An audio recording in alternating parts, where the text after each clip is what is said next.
പ്രാർത്ഥനയുടെ ശക്തി അസാധാരണമായ നിലയിൽ ഈ നാളുകളിൽ ലോകം മുഴുവനും പ്രാർത്ഥനാ വീരലിലൂടെ വ്യാപരിക്കുന്നുണ്ട്. എല്ലായിടത്തും പ്രാർത്ഥിക്കണമെന്നുള്ള ഒരു ദാഹം എല്ലാ ജനക്കൂട്ടത്തിൻ്റെ ഇടയിലേക്ക് വരുന്ന ഒരു സീസണാണ്. അതായത് പ്രാർത്ഥന എവിടെയുണ്ടോ പുറകെ അഭിഷേകമുണ്ട്, പരിശുദ്ധാത്മ പകർച്ചയുണ്ട്. പരിശുദ്ധാത്മ പകർച്ച എവിടെയുണ്ടോ അവിടെയെല്ലാം അത്ഭുതങ്ങളും അടയാളങ്ങളുമുണ്ട്. എല്ലാറ്റിൻ്റെയും തുടക്കം പ്രാർത്ഥനയാണ്. പ്രാർത്ഥിക്കാൻ ഒരു കെട്ടിടം വേണമെന്ന് പോലുമില്ല, പ്രാർത്ഥിക്കാൻ ഒരു മനസ്സ് മാത്രം മതി. അപ്പോസ്തല പ്രവൃത്തിയിലും യേശുവിൻ്റെ ആ സുവിശേഷങ്ങളിൽ നമ്മൾ കാണുന്നത് പ്രാർത്ഥിക്കാൻ ഒരു പ്രത്യേകിച്ച് ഒരു സ്ഥലമുണ്ടെങ്കിലേ പ്രാർത്ഥിക്കാൻ കഴിയൂ എന്ന് യേശു പഠിപ്പിച്ചില്ല.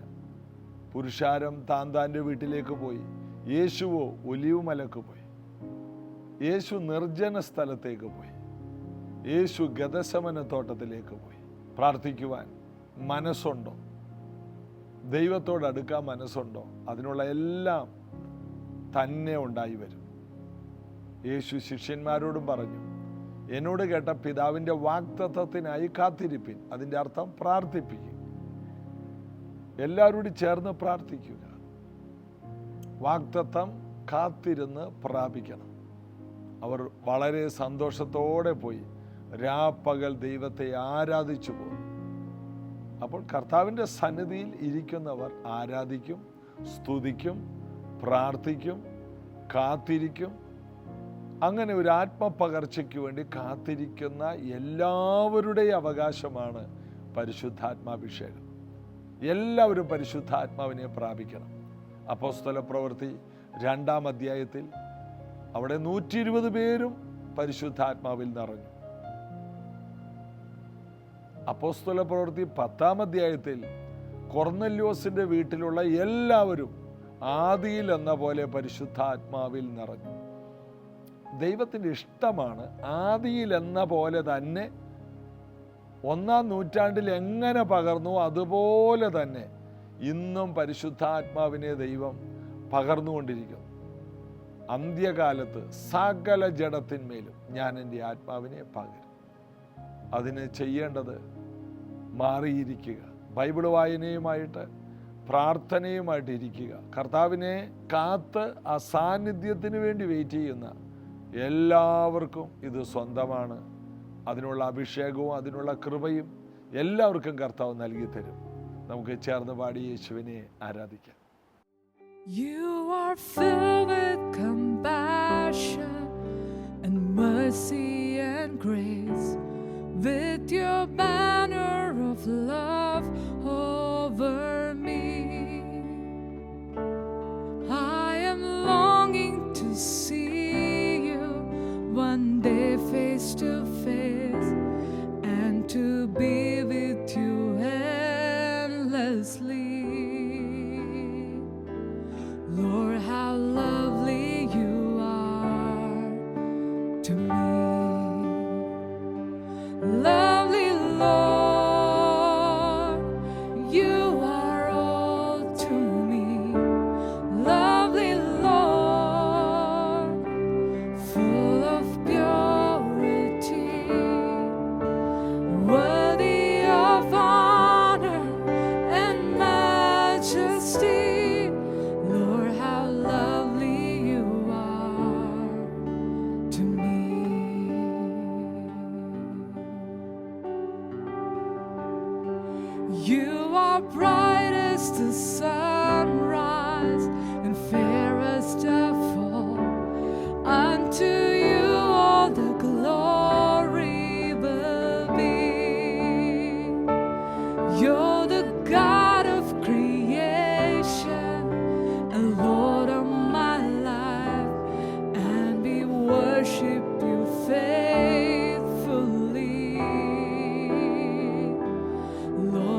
to me, lovely Lord. You are all to me, lovely Lord, full of purity, worthy of honor and majesty. Lord, how lovely you are to me. We will worship the name of the holiest one. We will worship your excellency. We will give you the glory for things you have done and be thankful eternally. Lord, how lovely you are to me, lovely Lord. You are good to me, lovely Lord, full of purity, worthy of honor and majesty. Lord, how lovely you are to me, lovely Lord. You are all to me, lovely Lord, full of purity, worthy of honor and majesty. Lord, how lovely you are to me. യോഹന്നാന്റെ സുവിശേഷം 17-ാം അധ്യായത്തിൻ്റെ 21-ാമത്തെ വാക്യം മുതൽ, നീ എന്നെ അയച്ചിരിക്കുന്നു എന്ന് ലോകം വിശ്വസിപ്പാൻ അവർ എല്ലാവരും ഒന്നാകേണ്ടതിന്, പിതാവേ, നീ എന്നിലും ഞാൻ നിന്നിലുമാകുന്നത് പോലെ അവരും നമ്മിൽ ആകേണ്ടതിന് തന്നെ. നീ എന്നെ അയച്ചു എന്ന് ലോകം വിശ്വസിക്കണം. അതിനുവേണ്ടി ഇവർ ഒറ്റക്കെട്ടാകണം. കർത്താവേ, അത് അങ്ങനെ സംഭവിക്കണം. അവരുടെ ഐക്യത വർദ്ധിക്കണം. നീ എന്നെ അയച്ചു എന്ന് ലോകം അറിയണമെങ്കിൽ ഇവരൊറ്റക്കെട്ടായിട്ട് നിൽക്കണം. അവരൊന്നാകേണ്ടതിന്. എങ്ങനെ? പിതാവേ, ഞാൻ അങ്ങയിലും അങ്ങ് എന്നിലും ഒന്നായതുപോലെ തന്നെ ഇവരും എല്ലാവരും ഒറ്റക്കെട്ടായി നിൽക്കണം. നമ്മിൽ ഒന്നായിട്ട് അവർ നിൽക്കണം. യേശുവിൻ്റെ ആഗ്രഹവും യേശുവിൻ്റെ പ്രാർത്ഥനയുമാണ്. അതായത് ഒറ്റക്കെട്ടായിട്ട് നിൽക്കുന്ന ഇടത്ത് യേശുവിനെ ദൈവം അയച്ചത് ദൈവപുത്രനാണെന്ന് വെളിപ്പെടും. അത്ഭുതങ്ങൾ വെളിപ്പെടും. അവരേക മനസ്സുള്ളവരായിരുന്നു എന്ന് അപ്പോസ്തല പ്രവൃത്തി 2-ാം അധ്യായത്തിലും 3-ാം അധ്യായത്തിലൊക്കെ വായിക്കുമ്പോൾ നമുക്ക് കാണാൻ കഴിയുന്നു. മുട്ടുള്ളവർ അവരിൽ ആരും ഉണ്ടായിരുന്നില്ല. അപ്പോസ്തലന്മാർ മഹാശക്തിയോടെ യേശുവിൻ്റെ പുനരുത്ഥാനത്തിന് സാക്ഷ്യം പറഞ്ഞു. യേശുവിനെ ലോകത്തിലേക്ക് അയച്ചു എന്ന് അവർ തെളിയിച്ചു. നിങ്ങൾ ക്രൂശിച്ച അതേ യേശുവിൻ്റെ നാമത്തിലാണ് ഈ അത്ഭുതങ്ങളും അടയാളങ്ങളും നടക്കുന്നത്. ഒരൊറ്റക്കെട്ടായിരുന്നു. ഞങ്ങളെ നോക്ക് എന്നാണ് അപ്പോസ്തല പ്രവൃത്തി 3-ൽ പത്രോസ് യോഹന്നാനും പറയുന്നത്. എന്നെ നോക്കുന്നല്ല, ഞങ്ങളെ നോക്ക്. അവരെവിടെ ചെന്നാലും ഒറ്റക്കെട്ടായിരുന്നു, ഒരു മനസ്സായിരുന്നു. ഒരു മനസ്സോടെ ഒറ്റക്കെട്ടായിട്ട് നിൽക്കുന്ന ഇടത്തെല്ലാം ദൈവപ്രവൃത്തി ഉണ്ടാകും. ഒരു വീട്ടിൽ അപ്പനും അമ്മയും 2 രീതിയിൽ പോകുന്ന വീടുകൾ നോക്കിക്കോ, അപ്പനും അമ്മയും ഒന്നായിട്ട് നിൽക്കുന്ന വീടുകൾ നോക്കിക്കോ. അവിടെ എല്ലാം അതിൻ്റെ അനുഗ്രഹങ്ങളിൽ വ്യത്യാസമുണ്ട്. അപ്പനും അമ്മയും ഒറ്റക്കെട്ടായിട്ട് നിൽക്കുന്ന വീടുകളിൽ പിള്ളേരുടെ കളി നടക്കത്തില്ല, ആരുടെയും പരിപാടി നടക്കത്തില്ല. പിള്ളേരും അപ്പനും അമ്മയും കൂടി ഒന്നിച്ചു നിന്നാലോ ആ വീട് ഭയങ്കര അനുഗ്രഹിക്കപ്പെട്ട വീടായിരിക്കും. ആ വീട്ടിൽ ദൈവകൃപ ഒഴുകും, ദൈവസ്നേഹം ഒഴുകും, അവിടെ ശത്രുതയില്ല. അങ്ങനെയുള്ള വീടുകളിൽ ഇരിക്കാൻ തോന്നും. അല്ലെങ്കിൽ എല്ലാവരും വൈകിയ വീട്ടിൽ വരും. ആണുങ്ങൾ പൊതുവെ ചില വീടുകളിൽ വളരെ ലേറ്റായിട്ട് സ്ഥിരമായിട്ട് വരുന്നുണ്ടെങ്കിൽ ആ വീട്ടിൽ ഇരിക്കാൻ പറ്റാത്ത പരുവത്തിൽ ആ വീട്ടിൽ ആരൊക്കെയോ പെരുമാറുന്നുണ്ട്. എന്നാൽ ഒരേ മനസ്സുള്ള, ഒരേ ഹൃദയമുള്ള, ഒരേ ചിന്താഗതിയുള്ളവർ ഒന്നിച്ചു നിന്നാൽ വലിയ അത്ഭുതങ്ങൾ നടക്കും. ബാബേൽ ഗോപുരം പണിയുവാൻ മനുഷ്യർ ഒന്നായി നിന്നത് നമ്മൾ വായിക്കുന്നു. ഉൽപ്പത്തി പുസ്തകം 11-ാം അധ്യായത്തിലുണ്ട്. അവർ എന്ത് വിചാരിച്ചാലും നടക്കും. അവർ സ്റ്റെപ്പ് വെക്കുന്നതെല്ലാം അവർക്ക് പരാജയം ആയി തീരില്ല എന്ന് അവിടെ നമ്മൾ വായിക്കുന്നു. ഉൽപ്പത്തി പുസ്തകം 11-ാമത്തെ അധ്യായം നമുക്കൊന്ന് നോക്കാം. അതിനകത്ത് ഭൂമിയിൽ എല്ലാവർക്കും ഒരു ഭാഷയുള്ള സമയമാണ്. ആ സമയത്താണ് ഈ കാര്യം നടക്കുന്നത്. അവരുടെ ചിന്താഗതികളെല്ലാം ഒന്നായി മാറി. 11:1 മുതൽ ഭൂമിയിലൊക്കെയും ഒരേ ഭാഷയും ഒരേ വാക്കും ആയിരുന്നു. നമ്മുടെ വീട്ടിൽ എല്ലാവർക്കും ഒരേ ഭാഷ. ഒരേ ഭാഷയെന്ന് പറഞ്ഞാൽ വീട്ടിൽ മലയാളമാണ് പറയുന്നത്, ചില വീട്ടിൽ ഇംഗ്ലീഷാണ് പറയുന്നത്, തമിഴാണ്. ആ ഭാഷയല്ല, സ്നേഹത്തിൻ്റെ ഭാഷ. സ്നേഹത്തിൻ്റെ ഭാഷ എന്നൊരു ഭാഷയുണ്ട്. നമ്മുടെ മലയാളം ഭാഷയിൽ തന്നെ വെറുപ്പിൻ്റെ ഭാഷ ഉപയോഗിക്കാം, സ്നേഹത്തിൻ്റെ ഭാഷ ഉപയോഗിക്കാം, കരുണയുടെ ഭാഷ ഉപയോഗിക്കാം, ആത്മാർത്ഥതയുടെ ഭാഷയും. അപ്പോൾ ഓരോ നമുക്കും വ്യത്യസ്തമായ ഭാഷകളുണ്ട് എന്ന് നാം തിരിച്ചറിയണം. അവർക്ക് ഭാഷ ഒന്നായിരുന്നു. അവരൊറ്റ അഭിപ്രായക്കാരായിരുന്നു. അവരിൽ പിണക്കമോ വഴക്കോ ഒന്നുമില്ല. ഭൂമിയിലൊക്കെയും ഒരേ ഭാഷയും ഒരേ വാക്കും ഒരേ അഭിപ്രായം.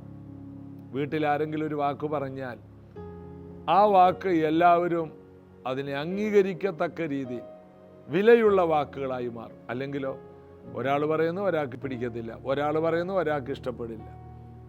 എന്നാൽ ഇവിടെ നോക്കിയേ, ഭൂമിയിലൊക്കെ ഒരേ ഭാഷയും ഒരേ വാക്കുമായിരുന്നു.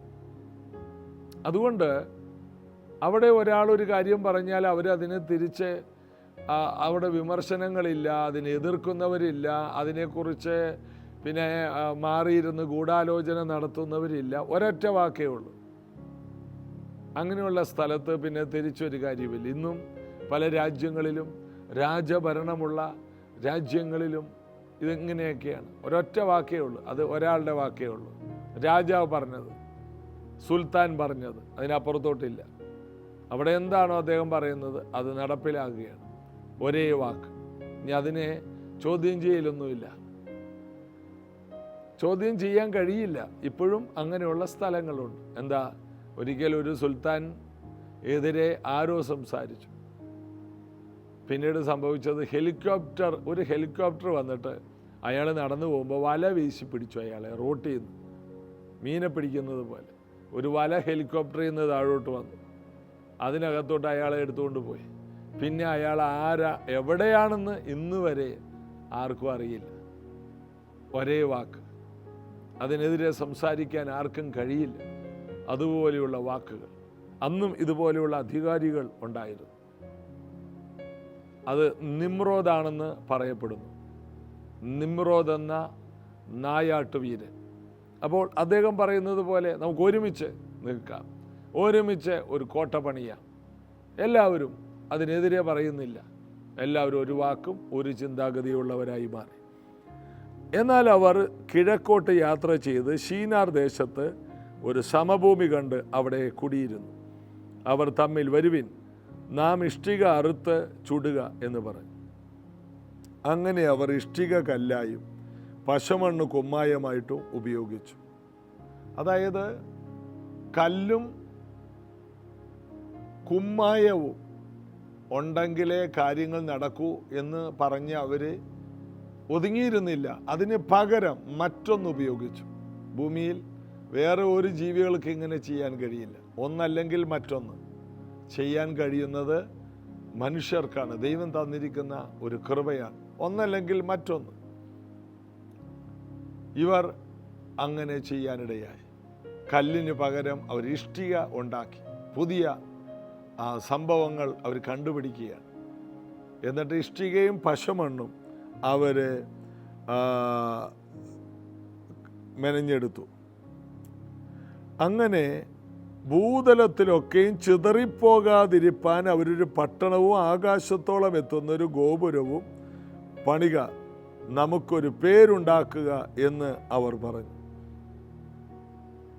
ആകാശത്തോളം എത്തുന്ന ഗോപുരം.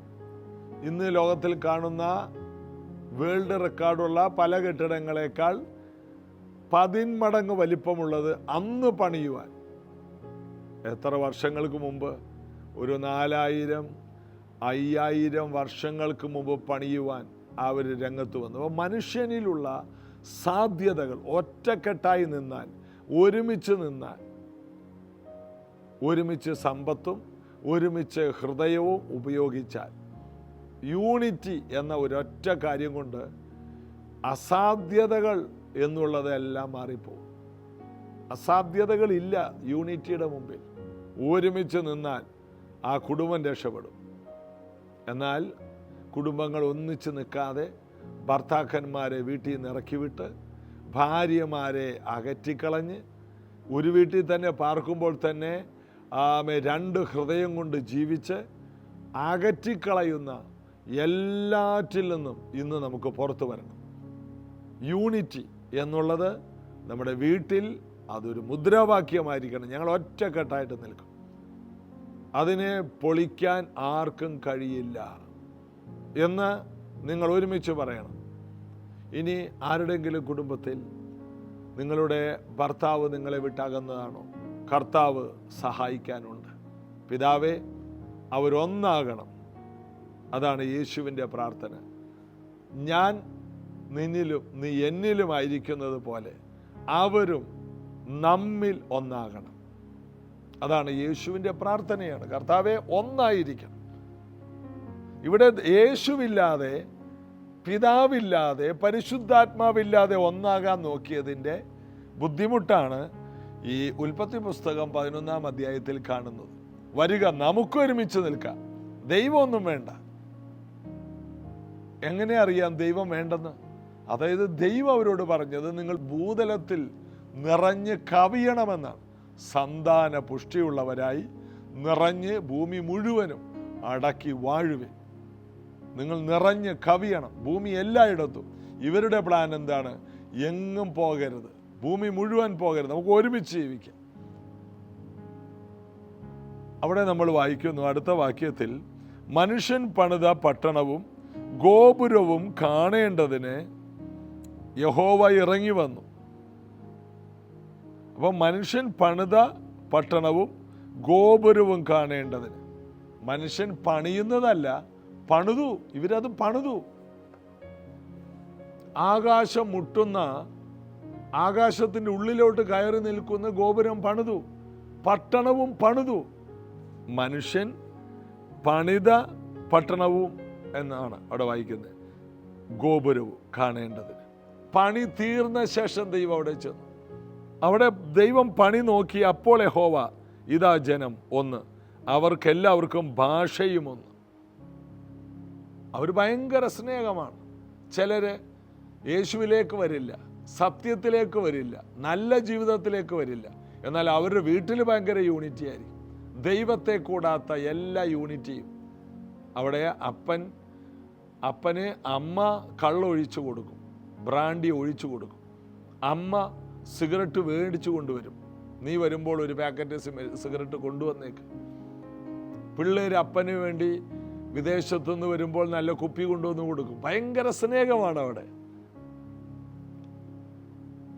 ദൈവമില്ലാത്ത വീടുകൾ, ഭയങ്കര യൂണിറ്റിയാണ്. ഇതൊന്നും ഭൂമി മുഴുവനും കാണാം. ദൈവമില്ലാത്ത വീടുകൾ, അവരൊരുമിച്ച്, അപ്പനും അമ്മയും മക്കളും ഒരുമിച്ച് ആ വഴിയിൽ നടക്കുന്നത്. ദൈവത്തെ മാറ്റിവെച്ചുകൊണ്ടുള്ള യൂണിറ്റി, അത് അപകടമാണ്. ദൈവവും കൂടി നമ്മുടെ ഐക്യതയിലുണ്ടെങ്കിൽ ആ വീട് ഒരു സ്വർഗമായിട്ട് മാറില്ലേ? ഇവിടെ ഇതാ ജനമൊന്ന്, അവർക്കെല്ലാവർക്കും ഭാഷയും ഒന്ന്. ഇതും അവർ ചെയ്തു തുടങ്ങുന്നു. അവർ ചെയ്യുവാൻ നിരൂപിക്കുന്നതൊന്നും അവർക്ക് അസാധ്യമാവുകയില്ല. എന്തുദ്ദേശിച്ചാലും അവർക്കത് നടക്കുമെന്ന് ദൈവം പറയുക. ഇതാ നമുക്ക് ഇറങ്ങിച്ചെല്ലുക. അവിടെ ദൈവം പറയുകയാണ്, നാം ഇറങ്ങിച്ചെന്ന് അവർ തമ്മിൽ ഭാഷ തിരിച്ചറിയാതിരിപ്പാൻ അവരുടെ ഭാഷ കലക്കിക്കളയാന്ന് പറഞ്ഞു. അങ്ങനെ യഹോവ അവരെ അവിടെ നിന്ന് ഭൂതലത്തിലെങ്ങും ചിഹ്നിച്ചു. അവർ പട്ടണം പണിയുന്നത് വിട്ടുകളഞ്ഞു. അവിടെ പണിതു, വീണ്ടും പണിയാൻ പോവുകയാണ്. അത് സക്സസ് ആണെന്ന് കണ്ടപ്പോൾ വീണ്ടും പലതും പണിയാൻ പോവുകയാണ്. അവരത് വിട്ടുകളഞ്ഞു. കാരണം ആ പഴയ ഭാഷ, യൂണിറ്റിയുടെ ഭാഷ അവർക്ക് നഷ്ടപ്പെട്ടു. മാത്രമല്ല അവർ പറയുന്നു, ഒരാൾ പറയുന്നു ഒരാൾക്ക് മനസ്സിലാകുന്നില്ല. ഒരാൾ ഹിന്ദി പറഞ്ഞാൽ മറ്റേ ആൾ കന്നഡ പറയുന്നു, വേറൊരാൾ ഉറുദു പറയുന്നു, വേറൊരാൾ ഫ്രഞ്ച് പറയുന്നു, വേറെയാൾ തമിഴ് പറയുമ്പോൾ മറ്റേയാൾ ചൈനീസ് പറയുന്നു, ഇനി ഒരാൾ സ്പാനിഷ് പറയുമ്പോൾ വേറൊരാൾ വേറെ രാജ്യത്തെ ഭാഷ പറയുന്നു. ഇതെങ്ങനെ ഇതെല്ലാം കൂടി ഒന്നിച്ച് ഒരു കെട്ടിടത്തിൽ, ഒരു കോമ്പൗണ്ടിനകത്ത് ഉള്ള എല്ലാവരും ഓരോരുത്തരും ഓരോ ഭാഷ പറയുന്നു. എനിക്ക് തോന്നുന്നു ഭാര്യയും ഭർത്താവും മക്കളും അവര് ഒരു ഭാഷ തന്നെ പറഞ്ഞു, അല്ലെങ്കിൽ അവരും ചിതറിപ്പോയാൽ. അവർ ചിതറിപ്പോയാൽ പറ്റില്ല. ഭാര്യയും ഭർത്താവും ഒരു ഭാഷ പറയുന്നു. ദൈവം അത് ഒഴിച്ച് ബാക്കി ഗ്രൂപ്പിസങ്ങളെല്ലാം പൊളിച്ചു കളഞ്ഞു. എല്ലാവരും വേറെ വേറെ ഭാഷകൾ അവിടെ സംസാരിച്ചു. അങ്ങനെ ഭാഷയുടെ അടിസ്ഥാനത്തിൽ ഓരോ ഗ്രൂപ്പ് ഉണ്ടായി. ചൈനീസ് പറയുന്ന എല്ലാവരും കൂടി ഒരുമിച്ച് കൂടി ഒരു സ്ഥലത്തോട്ട് പോയി. ഹിന്ദി പറയുന്നവരെല്ലാം കൂടി ഇന്ത്യ എന്ന സ്ഥലത്തോട്ട് വന്നു.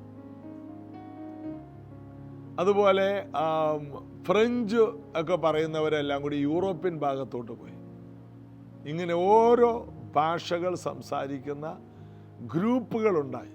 അങ്ങനെ അവർ ഒരു കൂട്ടമായി. അപ്പം ദൈവത്തിന് അവരെ തല്ലേണ്ടി വന്നില്ല, ദൂതന്മാരെ അയച്ച് ഓടിക്കേണ്ടി വന്നില്ല. അവരുടെ മൈൻഡ് സെറ്റ് മാറ്റിക്കളഞ്ഞു. വാ തുറക്കുമ്പോൾ അവരുടെ വായിൽ വരുന്നത് പുതിയ ഭാഷകളായിരുന്നു. അപ്പോൾ ഇത് തന്നെ യേശു പ്രാർത്ഥിക്കുകയാണ്, പിതാവേ, അവർ നമ്മിൽ ഒന്നാകേണ്ടതിന് എന്നെ അങ്ങാണ് ഈ ഭൂതലത്തിൽ അയച്ചെന്ന് ലോകം അറിയണം. അതിനൊറ്റ കാര്യമുള്ള അവർ ഒന്നാകണം. അതിനാണ് പെന്തക്കോസ്താനിൽ അവർ ഒന്നായിട്ടിരുന്നു. 120 പേരുടെ മേലും പരിശുദ്ധാത്മാവ് ഇറങ്ങി വന്നു. എല്ലാവർക്കും വിവിധ തരത്തിലുള്ള കൃപകളും ഭാഷകളും ദൈവം കൊടുത്തു. അവർ ഒരുമിച്ച് അന്യഭാഷയിൽ ദൈവത്തിൻ്റെ വലിയ കാര്യങ്ങൾ പറഞ്ഞു. യേശുവിനെ അവർ സാക്ഷീകരിച്ചു. ആ നാമത്തിൽ അത്ഭുതങ്ങൾ നടന്നു. യേശു പറഞ്ഞു, ഈ സഭയെ പാതാള ഗോപുരത്തിന് ജയിക്കാൻ കഴിയില്ല. ബാബേൽ ഗോപുരം പണിയുവാൻ നിങ്ങളെ പ്രേരിപ്പിച്ച ആ പാതാള ഗോപുരത്തിന് ഈ സഭയെ ജയിക്കാൻ കഴിയില്ല. ഈ സഭയ്ക്ക് ദൈവം കൊടുത്ത ഏറ്റവും വലിയ കൃപ ഭാഷയാണ്, യൂണിറ്റിയാണ്, സ്നേഹത്തിൻ്റെ ഭാഷ, കൃപയുടെ ഭാഷ. നിങ്ങൾ കൂടി വരുമ്പോൾ ഓരോരുത്തരും വെളിപ്പാട്, ദർശനം, കൃപകൾ, വരങ്ങൾ എല്ലാം ചന്ത ഉചിതമായി നടക്കട്ടെ. കൃപകളും വരങ്ങൾ കൊണ്ട് ദൈവം അവരെ നിറച്ചു. ഇതുപോലെ ഈ പ്രാർത്ഥന നമ്മുടെ ജീവിതത്തിൽ വേണം. കർത്താവെ, എല്ലാവരെയും ഒന്നാക്കി നിർത്തണേ. ദൈവസഭ ഒന്നാകട്ടെ, കുടുംബങ്ങൾ ഒന്നായി നിൽക്കട്ടെ. യൂണിറ്റി അത് പരിശുദ്ധാത്മാവാണ് തരുന്നത്. യൂണിറ്റി അത് ദൈവം നമുക്ക് തരുന്ന ഒരു കൃപയാണ്. ഐക്യതയില്ലാത്തിടത്ത് ഒരു കാര്യവും നടക്കില്ല. അതുകൊണ്ട് ഐക്യതയ്ക്ക് വേണ്ടി എന്നും പ്രാർത്ഥിക്കണം. നമുക്ക് ചേർന്ന് പ്രാർത്ഥിക്കാം. യേശുവേ, ഇന്ന് ഇത് കേട്ടുകൊണ്ടിരിക്കുന്ന പല വീടുകളിലും ഒരു മനസ്സോടെ, ഒരു ഹൃദയത്തോടെ പ്രാർത്ഥിക്കാൻ കഴിയാത്ത, ഒന്നായി ജീവിക്കാൻ കഴിയാത്ത എല്ലാ ഭിന്നതകളും മാറട്ടെ. ഭർത്താവിനെ ഒരു വഴിക്കും ഭാര്യയെ മറ്റൊരു വഴിക്കും ഒക്കെ അകറ്റി നിർത്തിയിരിക്കുന്ന എല്ലാ മതിലുകളെയും നടുച്ചുവരുകളെയും ഞങ്ങൾ യേശുവിൻ നാമത്തിൽ ഇന്ന് ഞങ്ങൾ ഇടിച്ചു കളയുന്നു. എല്ലാവരും ഒറ്റക്കെട്ടാകട്ടെ, അഭിപ്രായം ഒന്നാകട്ടെ, ചിന്താഗതികൾ ഒന്നാകട്ടെ. അവർ ഒരുമിച്ച് കൂടട്ടെ, ഒരുമിച്ച് കൈകോർക്കട്ടെ, ഒരുമിച്ച് പ്രാർത്ഥിക്കട്ടെ, ഒരുമിച്ച് വിശ്വസിക്കട്ടെ. ഒരേ വിഷനും ഒരേ മിഷനും കർത്താവിലായിരിക്കട്ടെ. കർത്താവിനെ കൂടാത്ത എല്ലാ പ്ലാനുകളും പൊളിഞ്ഞു മാറട്ടെ. കർത്താവുള്ള, ദൈവമുള്ള, ദൈവകൃപയുള്ള, ദൈവവചനമുള്ള ഒരു കൂട്ടമായി ഇത് കേൾക്കുന്ന വീടുകൾ തീരട്ടെ. അവരുടെ കൂട്ടായ്മകൾ തീരട്ടെ. സൗഖ്യവും വിടുതലും ഞങ്ങൾ യേശുവിൻ നാമത്തിൽ കൽപ്പിക്കും. എല്ലാ വീടുകളിലും ദൈവകൃപ, ദൈവിക സൗഖ്യം സാമ്പത്തികമായ അഭിവൃദ്ധികൾ ഉണ്ടാകട്ടെ. അനുഗ്രഹിക്കും യേശുവിൻ നാമത്തിൽ. ആമേൻ. വലിയ ഐക്യതയും സ്നേഹവും ദൈവം നമുക്ക് നൽകി തരും. നാം പാർക്കുന്ന ദേശത്ത് നമുക്ക് തല ഉയർത്തി നടക്കുന്ന ഒരു ജീവിത നിലവാരം യേശു തരും. നമുക്ക് അടുത്ത ദിവസം ഒരുമിച്ച് കാണാം. God bless you.